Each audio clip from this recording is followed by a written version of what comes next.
नमस्कार दोस्तों, आज है और यहाँ पे हमारी टीम अभी भी मौजूद है। तो दोस्तों आज हम पार्किंग में आए हैं और यहाँ पे काफ़ी सेवादार भी खड़े हुए हैं जो लगातार कम से कम 6 दिन यहाँ पे कंटिन्यू सेवा दे रहे हैं। तो इनसे जानते हैं क्या इनका भी घर में कोई काम भी होता होगा, बहुत सारे महत्वपूर्ण भी काम होते होंगे, लेकिन वो सब छोड़ करके यहाँ पे वो सेवा करने के लिए आए हैं। तो इस भाई साहब से जानते हैं। सर नमस्कार जी। नमस्कार सत्साई जी। सर ये बताइए, जो आप यहाँ पे पार्किंग की सेवा दे रहे हो, तो आप लोग 6 दिन के लिए आए हो और समागम है 4 दिन, तो आपके भी घर में बहुत सारे कार्य होते होंगे जिसको करना भी बहुत अनिवार्य होता होगा, लेकिन उन कार्यों को भी छोड़ करके आप यहाँ पे सेवा कर रहे हो, तो क्या वो कार्य ज़रूरी है या वो सेवा? सबसे पहले तो भगत जी ये बात है कि सेवा ज़रूरी है, क्योंकि मोक्ष प्राप्त करना है, मालिक की जो है ना शरण में रहना है और भक्ति करनी है, तो सेवा ज़रूरी है। घर की तो जो है ना टाइम निकालने के बाद में घर में भी काम कर लेते। सर ये तो आपने बताया सेवा का महत्वपूर्ण के बारे में। सर ये बताइए, जैसे कि 4 दिन का समागम है, तो ये 4 दिन के समागम में उत्तर प्रदेश के हर एक ज़िले को इनवाइट किया गया है या पूरे इंडिया को या वर्ल्ड को? पूरे वर्ल्ड को इनवाइट किया गया है यहाँ पर, लेकिन यहाँ उत्तर प्रदेश का सवाल आता है। ये जो उत्तर प्रदेश में अकेला ही ये आश्रम है परमात्मा का, इसमें पूरे उत्तर प्रदेश को इनवाइट किया गया। तो यानी कि ऐसे आश्रम यानी कि और भी कहीं पे हैं? हाँ, 11 आश्रम है परमात्मा के, नेपाल तक के आश्रम है, पाकिस्तान में भी आश्रम है और हरियाणा में भी है, राजस्थान में भी है, एमपी में भी है, बहुत सारे आश्रम हैं। सर ये बताइए, जैसे भंडारा हर जगह होते हैं, यहाँ पे भी भंडारा हो रहा है, विशाल भंडारा हो रहा है, ठीक है। तो यहाँ पे जो विशाल भंडारा है और जो संत रामपाल जी महाराज जी का मुख्य उद्देश्य है, तो यहाँ पे ऐसा आज क्या होने जा रहा है या कैसा एक विशाल भंडारे के साथ कुछ अनोखा कार्यक्रम होने वाला है जिससे लोगों को कुछ सीख मिलेगी? देखिए, संत रामपाल जी महाराज का उद्देश्य है कि सबको जो है ना सच्ची भक्ति कराना, मोक्ष कराना, जो है ना ये पाखंडियों से दूर रहना, इनके लिए जो है ना संत रामपाल जी महाराज का ये उद्देश्य है, सच्चाई ज्ञान देना, इसके लिए ये। तो दोस्तों यहाँ पे भी एक टेंट लगा हुआ है, यहाँ पे भी काफ़ी सेवादार हैं, इनसे जानते हैं आखिर इनकी क्या सेवा है। सर नमस्कार जी। नमस्कार जी। क्या नाम है आपका? ओमपाल दास। ओमपाल जी, आप ये बताइए आपकी यहाँ पे क्या सेवा है और यहाँ पे आप क्या कर रहे हो और कैसे क्या व्यवस्था को आप कर रहे हो, एक बार हमारे दर्शकों को बताएं। हमारे जो रामपाल गुरु जी हैं, हम उनके सेवक हैं, दास हैं।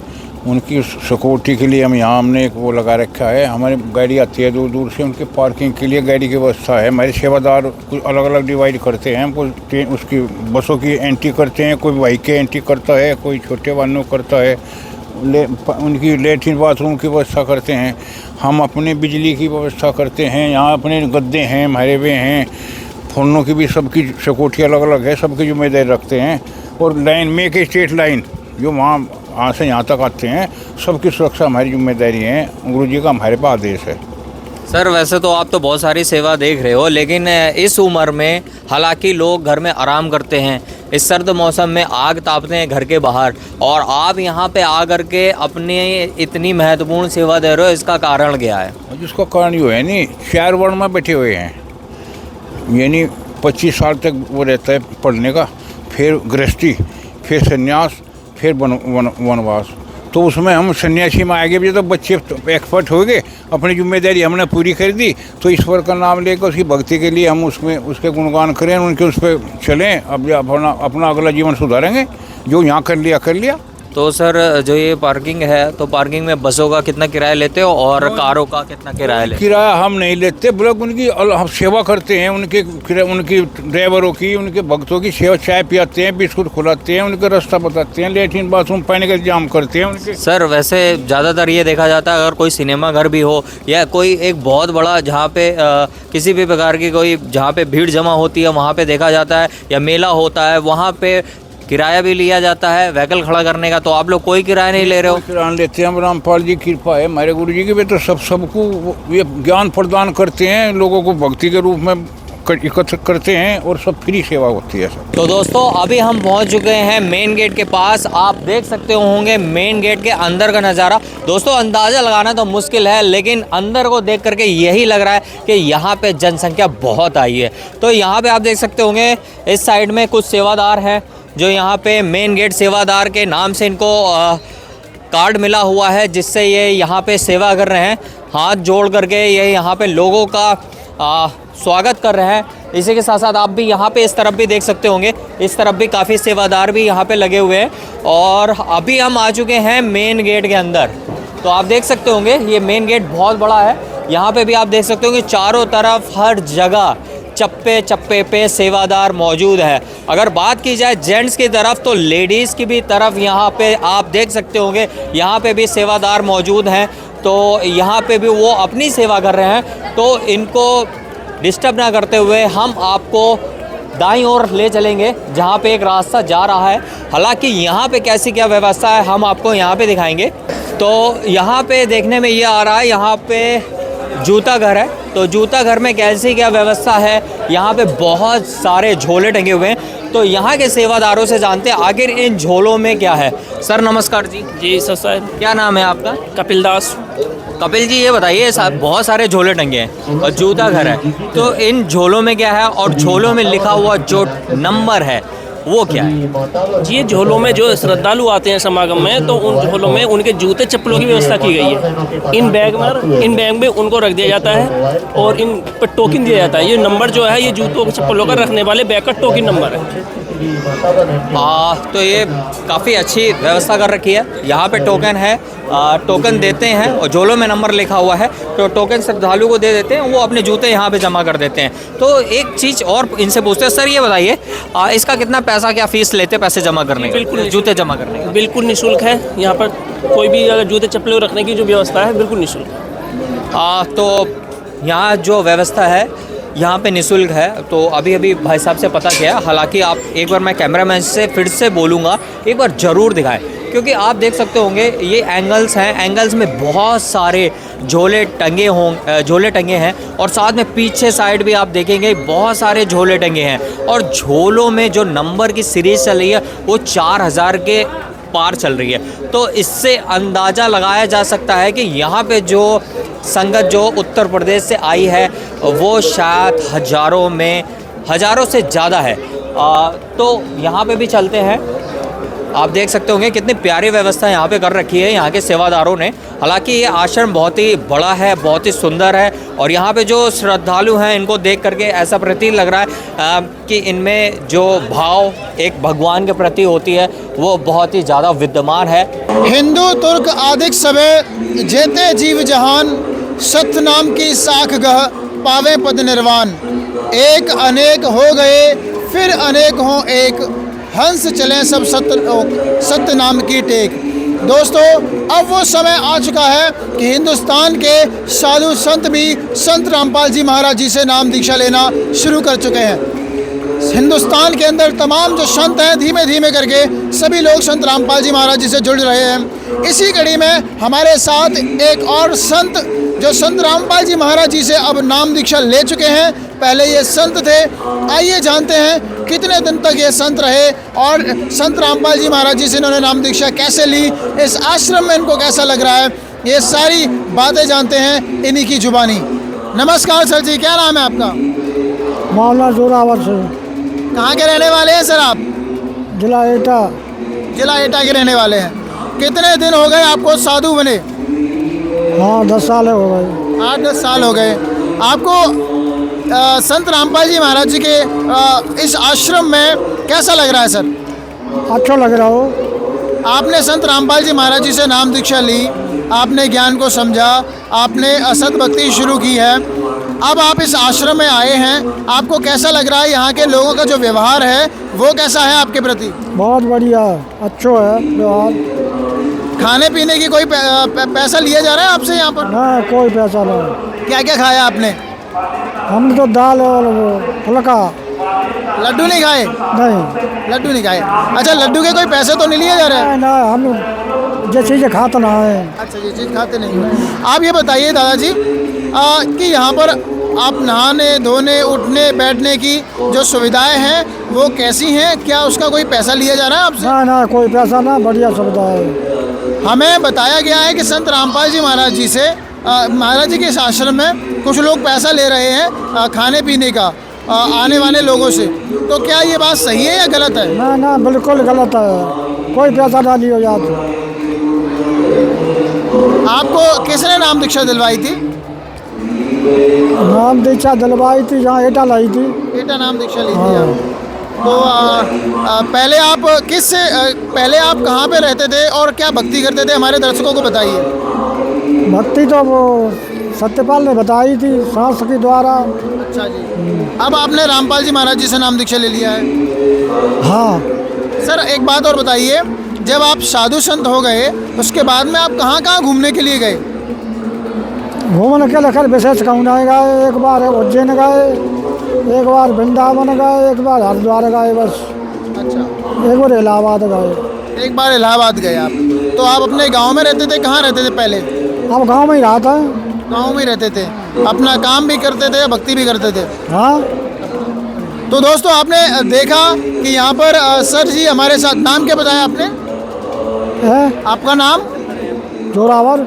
जोरावर सिंह।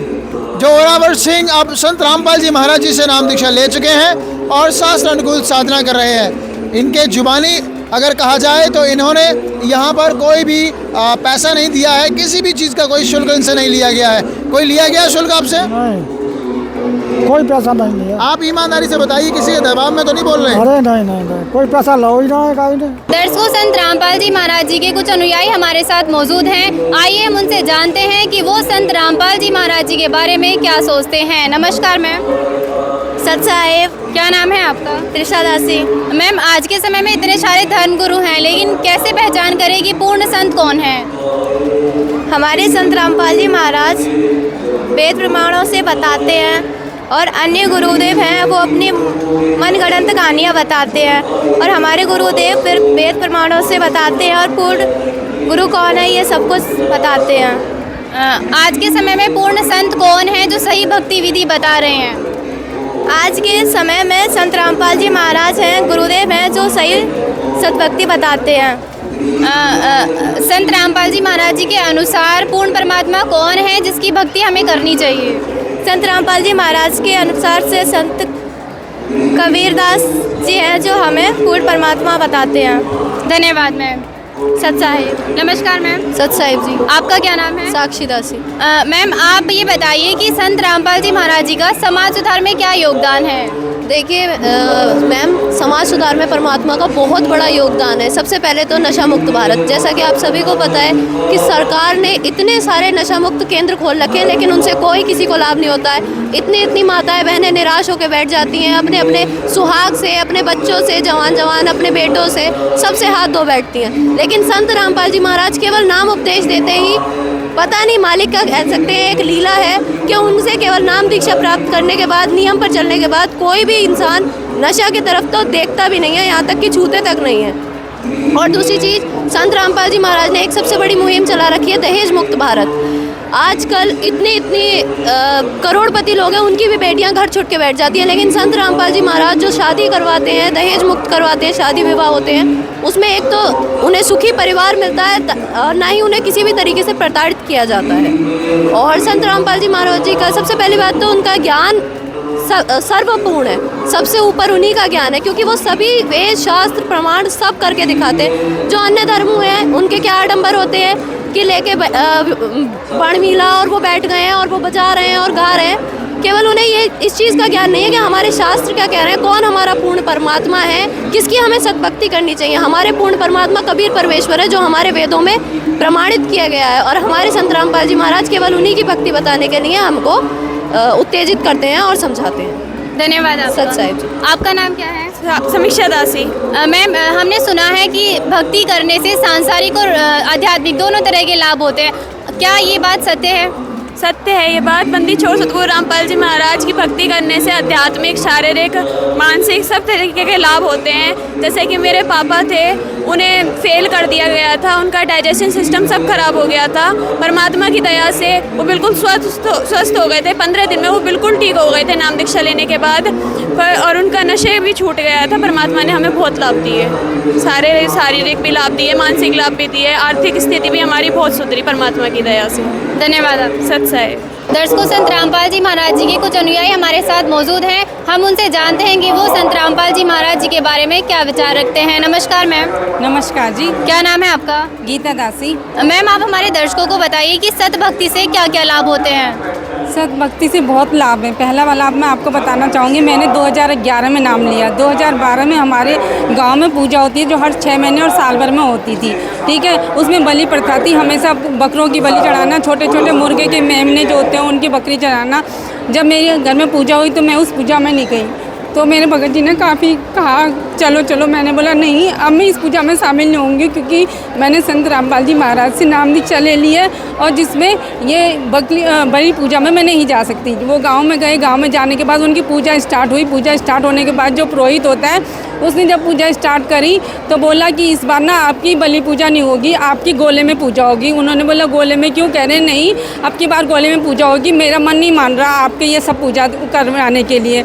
उन्होंने बोला ठीक है, तो बकरे को वापस करके उन्होंने गोले में पूजा दे दी। दूसरे दिन सुबह मुझे फ़ोन आया। मैं रात को जब वहाँ पूजा स्टार्ट होती तो मैं परमात्मा के आगे दंडवत प्रणाम करके मैं रोने लगी। मैंने कहा परमात्मा, मैंने आपसे नाम दीक्षा ले लिया, फिर भी हमारे घर में वही बलि की पूजा हो रही है। गाँव में मैं तो नहीं गई हूँ, लेकिन मेरे घर के और सदस्य सारे गए हैं। जब वही पूजा दोबारा से होगी तो मेरा नाम लेने का क्या रह गया उद्देश्य? तो परमात्मा ने एक आत्मा की उसको बचाने के लिए और सारी आत्माओं को पाप को बचाया। वहाँ की बलि पूजा को छोड़ के गोले की पूजा में स्टार्ट हो गई हमारी पूजा। दूसरे दिन सुबह उनका फ़ोन आया कि मेरे को फ़ोन करके कि जो तू चाहती थी ना वही हुआ। मैंने कहा मतलब ऐसा क्या हुआ? तो बोले तू चाहती थी ना हमारे घर में बलि पूजा ना हो, बलि पूजा समाप्त हो गई है और हमने ना बकरों की और मेमनों की बलि नहीं दी है, गोले में हमारी पूजा हुई है। तो मैं काफ़ी रोई और परमात्मा के आगे दोबारा से, परमात्मा तूने मेरी सुन ली, मेरी एक आत्मा को तुमने बचाने के लिए इतनी सारी आत्माओं का पाप कम कर दिया। दूसरा, मैं 2019 में जब कोरोना हुआ तो 2020 में मैंने स्कूटी ली। स्कूटी लेने के बाद मैं स्कूटी से जाने लगी, मैंने सीख ली थी। तो मेरा बहुत बड़ा एक्सीडेंट हुआ क्योंकि मुझे ना ब्रेक का पता नहीं चल पाया था और मैंने दोनों ब्रेक एक साथ लगा दिए।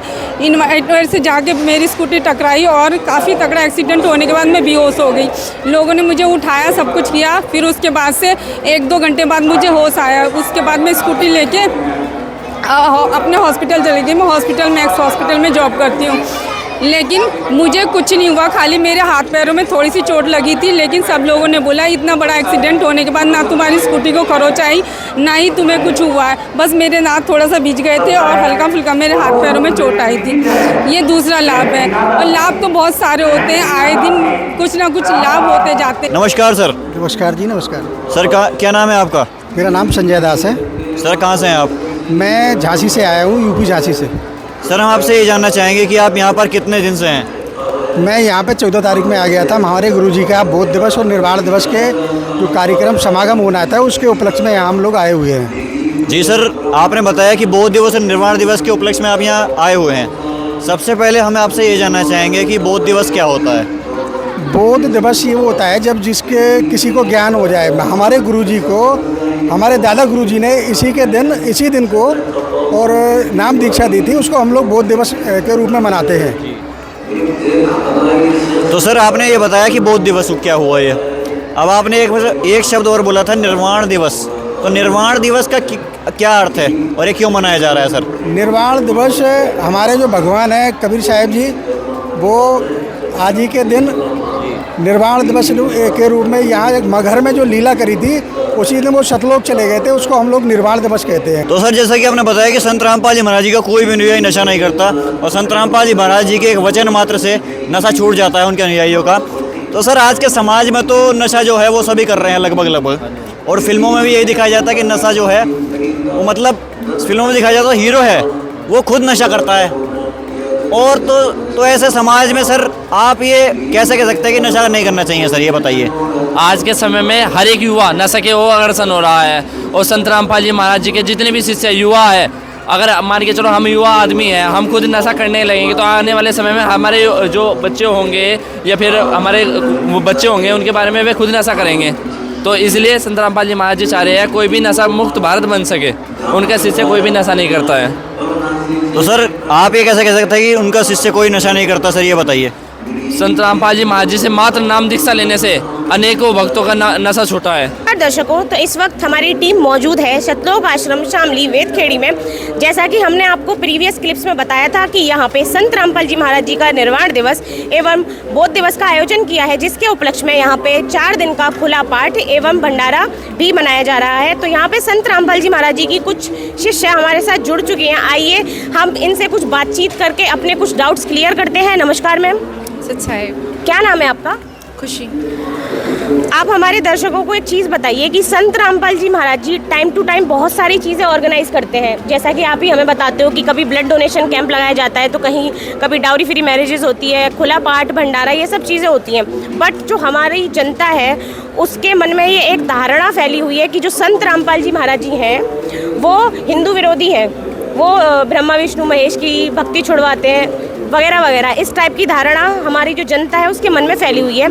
इस कॉन्ट्रास्ट में आप हमारी जनता है उनको क्या कहना चाहोगे? जी नहीं, ऐसा तो कुछ नहीं है कि हम हिंदू विरोधी हैं, हमारे गुरुजी हिंदू विरोधी हैं। नहीं, हमारे गुरुजी ना सब कुछ फैक्ट के साथ बताते हैं, प्रूफ के साथ बताते हैं, एक रियलिटी सबको दिखाना चाहते हैं, रियलिटी चेक देना चाहते हैं कि भाई आप जिस भेड़ चाल को फॉलो कर रहे हो या जो भेड़ चाल में चल रहे हो आप, ये वो सही नहीं है। हमारे गुरुजी हमारे हिंदू ग्रंथ जितने भी हैं, हिंदू धर्म के जितने भी किताबें हैं, जितने भी मतलब हमारे पवित्र गीता है, तो सबको खोल के बताते हैं कि क्या सच्चाई है, कौन भगवान है। क्योंकि आज के टाइम में किसी को नहीं पता कि भगवान कौन है। सब भगवान के पीछे भाग रहे हैं, कोई किसी को मान रहा है, कोई किसी को मान रहा है। तो इसी तरीके से भाई सब तो भगवान नहीं हो सकते, भगवान तो एक ही है। वो ये चीज़ हम सबको पता है, लेकिन हम कोई भी मानने को तैयार नहीं है। ना हमें किसी को ज्ञान है कि भगवान कौन है, ना हम अपने ग्रंथों को उठा के देखते, ना पढ़ते उन्हें कि उसमें क्या लिखा हुआ है और कैसे हमें भक्ति करनी चाहिए। तो हमारे गुरुजी बिल्कुल सही तरीके से एक भक्ति बताते हैं कि हमें कैसी भक्ति करनी चाहिए, कैसी भक्ति नहीं करनी चाहिए, क्या करना चाहिए, क्या नहीं करना चाहिए। हमारे गुरुजी हिंदू के विरोधी नहीं है, एक राह दिखाते हैं, हर इंसान को एक राह दिखाते हैं कि कैसे हमें भगवान को पाना है, कैसे हमें भक्ति करनी है और कौन असली भगवान है। आपने अभी एक शब्द का इस्तेमाल किया कि भगवान एक होते हैं, ठीक है, तो आपने भगवान को लेके काफ़ी सारी चीज़ें बोली। आपकी नज़रों में भगवान कौन है? आपने बोला कि संत रामपाल जी महाराज जी वेद प्रमाणों के साथ प्रमाणित करके इस चीज़ को दिखाते हैं, तो कौन है वो एक भगवान जो सबका मालिक एक है? कबीर परमेश्वर। आप इस चीज़ को कैसे कह सकते हो? जी, आप सारे धर्म ग्रंथ उठा लो, आप जहाँ देखोगे, देखो आप अगर हर धर्म के बुकों में देखोगे सब में अलग अलग कुछ मिलेगा, लेकिन एक चीज़ कॉमन मिलेगी, वो है कबीर परमेश्वर, जो एक भगवान का प्रूफ दे के बात करते हैं। ये आप सब लोग देखते होंगे कि भाई इस किताब में इस भगवान के बारे में बताया गया, इस किताब में इस भगवान के बारे में बताया गया। कभी आपने उस किताब का सार निकाल के देखा है कि वो किस भगवान के बारे में डायरेक्शन दे रहे हैं या किस भगवान के बारे में बताना चाह रहे हैं? आप एक बार उन्हें ध्यान से पढ़ें, सारी किताबों को पढ़ें। मैं ये नहीं कह रही कि हमारे हिंदू धर्म में, आप सभी किताबों को पढ़ के देख सकते हैं। सभी धर्म की किताबें, चाहे वो वेस्टर्न कल्चर की हो कि चाहे वो हमारे ट्रेडिशनल कल्चर की हो, आप सभी किताबों को देख सकते हैं खोल के। सभी किताबें प्रूफ के साथ ये बोलते हैं कि कबीर परमेश्वर ही भगवान है। मेरा आपसे एक और क्वेश्चन है कि जैसा कि आपने बताया कि संत रामपाल जी महाराज जी वेद पुराणों के साथ भक्ति बताते हैं। आज की डेट में इतने सारे बाबाएं मौजूद हैं जो कि भक्ति करवाते हैं। मैं किसी का ऐसे पर्टिकुलर नेम नहीं लेना चाहूँगी, तो आप ये बताइए कि जो अन्य धर्म गुरु हैं उनमें और संत रामपाल जी महाराज जी की भक्ति में अंतर क्या है?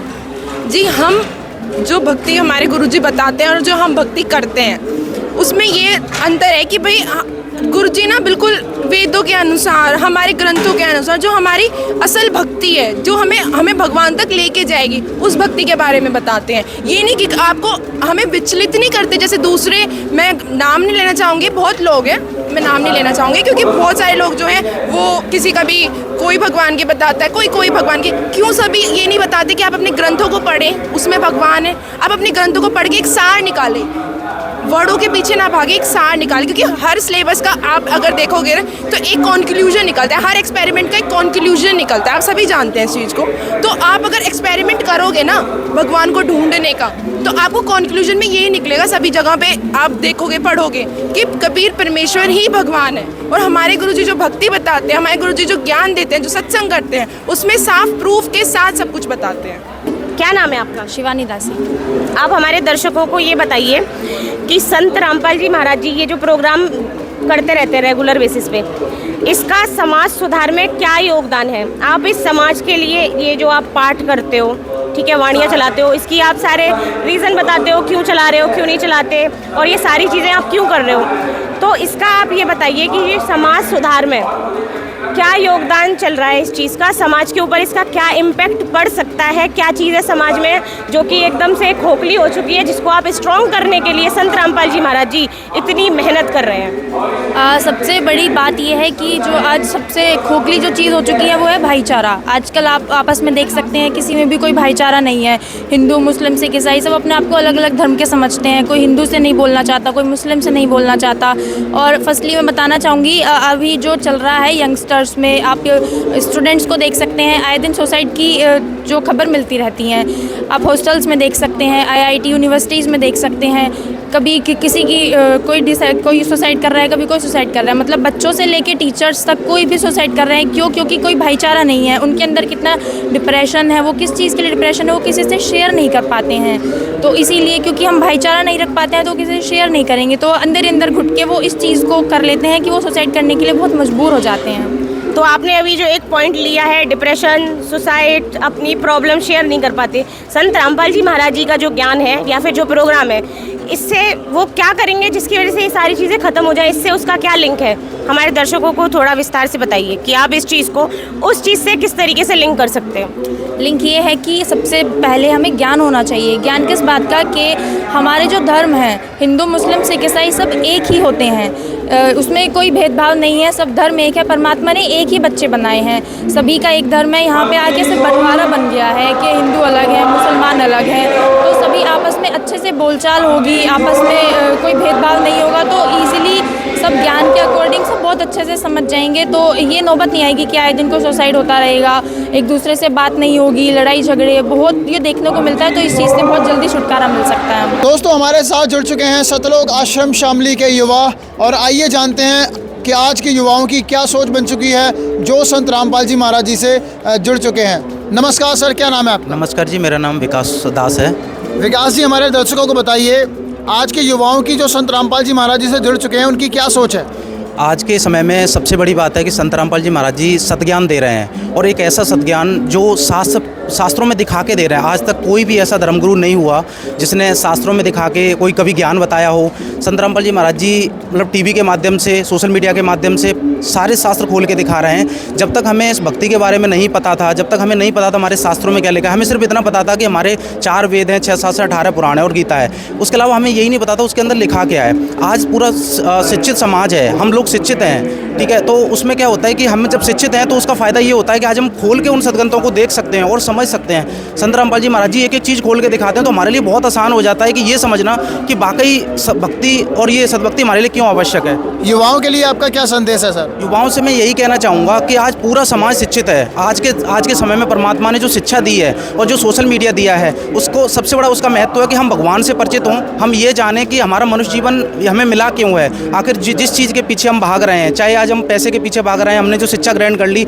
यदि हमें परमात्मा की खोज अगर नहीं हम कर पाए, भगवान का पता नहीं चल पाया, तो सारा का सारा व्यर्थ जाएगा अंत में। क्योंकि शरीर जब छूटेगा तो केवल ये भक्ति ही काम आएगी, और भगवान ही हमें अगर मिल गए इस मनुष्य जीवन को रहते तो ही हमारा फायदा होगा ना। मनुष्य जीवन का कोई क्या ईश्वर को प्राप्ति करने के लिए संन्यास लेना ज़रूरी है? गृहस्थ जीवन से संन्यास लेना ज़रूरी है? क्या जंगलों में रहना ज़रूरी है?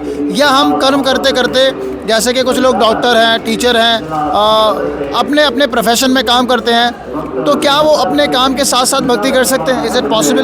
बिल्कुल। संत रामपाल जी महाराज जी ने बहुत ही सरल मार्ग बता रखा है भक्ति के बारे में। संत रामपाल जी महाराज जी ने बताया है कि आप अपना काम करते करते, गीता जी में भी यही बताया हुआ है अर्जुन को कि अपना काम करते करते आप अपनी भक्ति को कर सकते हैं। मतलब कहीं आपको जंगलों में जाने की ज़रूरत नहीं है। भक्ति के लिए आप घर में अपना रह के परमात्मा 3 नाम जो देते हैं वो आप आसानी से वो चलते फिरते अपना काम धंधा करते करते वो भक्ति को आसानी से कर सकते हैं। तो कहीं ऐसा कुछ, ये तो भ्रम फैला रखा था पहले जो धर्मगुरु हुए उन्होंने बोला है कि आपको भक्ति मतलब भगवान पाने के लिए आपको निवस्त्र होना पड़ेगा या जंगलों में जाना पड़ेगा, बहुत सारी तपस्याएं करनी पड़ेंगी। बट ऐसा नहीं है, क्योंकि संत रामपाल जी महाराज जी ने शास्त्रों को खोल के ये बात प्रमाणित कर दी कि शास्त्रों में लिखा क्या है और भक्ति का तरीका क्या है, सही विधि क्या है, वो संत रामपाल जी महाराज जी ने बताई है और सत ज्ञान दिया। तो कहीं किसी को जाने की आवश्यकता नहीं है। Thank you so much. एक और चीज़ मैं अपने व्यूअर्स को बताना चाहूँगा कि आज हम इस प्रश्न का भी उत्तर जानेंगे शामली के युवाओं से जो संत रामपाल जी महाराज जी से जुड़ चुके हैं, कि अक्सर कर संत रामपाल जी महाराज जी को हिंदू विरोधी बताया जाता है, ये लोग भी हिंदू कम्युनिटी से बिलोंग करते हैं। मैं जानना चाहता हूँ क्या संत रामपाल जी महाराज हिंदू विरोध का कोई काम करते हैं?